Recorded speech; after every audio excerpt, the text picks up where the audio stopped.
Chers amis, bonjour. Yona Gertman, Giroud.fr, le site de la conversion au judaïsme. Je voudrais aujourd'hui parler d'un sujet qui s'appelle la tsniout, la décence, la manière de se comporter, la manière de s'habiller, la manière de parler, de se vêtir. C'est un sujet qui est important car il va permettre de marquer une différence entre la vie d'avant et celle vers laquelle on se dirige après le mikvé lorsqu'on sera converti. La source de la tsniout se trouve dans un verset de la Bible, dans le prophète Micha, au chapitre 6, verset 8, on nous dit « Igid lecha Adam matov » je vais te dire, cher homme, qu'est-ce qui est bon. « Uma Hashem deresh mimera » et qu'est-ce que Hashem demande de toi. « Kim asot mishpat » faire la justice. « Ve'avat chesed » aimer la bonté. « Ve'atzne alechet im elokecha » et marcher de manière discrète avec Hachem ton Dieu. Hatzne'a lechet, marcher de manière discrète. Dans Hatzne'a, on trouve le terme tsniout.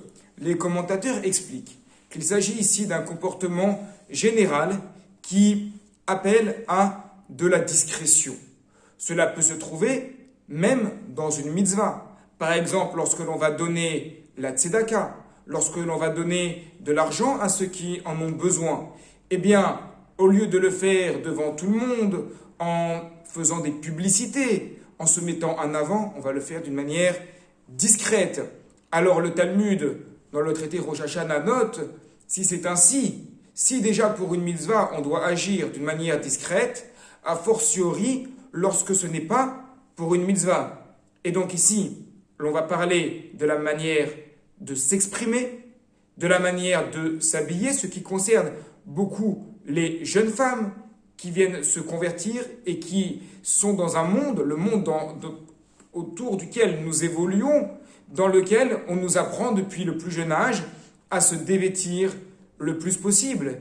Il suffit de se renseigner un peu pour voir que même sur la Côte d'Azur, il y a 100 ou 150 ans, il était impensable pour une femme de dévêtir certaines parties de son corps, même en allant à la plage.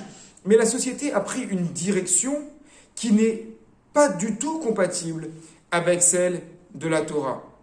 Dans la Torah, une femme ne doit montrer les parties habituellement dévêtues de son corps qu'à son mari.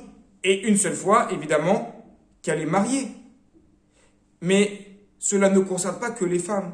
Cela concerne également les hommes dans la manière de s'habiller, mais aussi et beaucoup dans la manière de s'exprimer.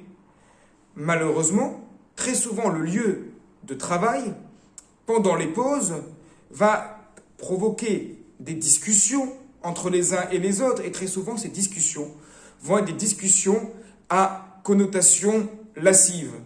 Malheureusement, lorsqu'on allume la radio, parfois même à des heures de grandes écoutes, et lorsque l'on entend les animateurs radio parler, rigoler, le plus souvent, les blagues qui vont faire rire les auditeurs vont être des blagues, encore une fois, à connotation lascive.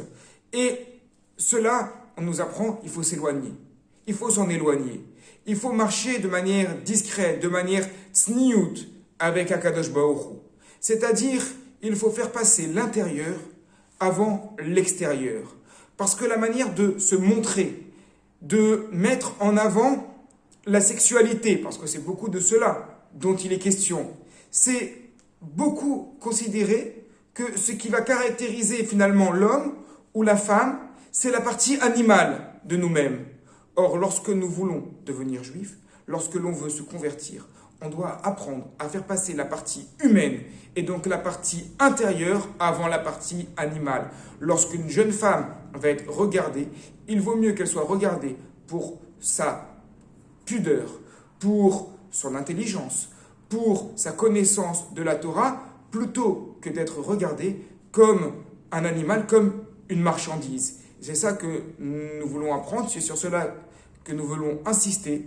La tsniout concerne les hommes comme les femmes, c'est quelque chose d'important, car c'est ce qui permet de nous démarquer de cette société qui malheureusement appelle un peu trop à montrer davantage l'extérieur. Yona Gertman, Gerout.fr, le site de la conversion au judaïsme.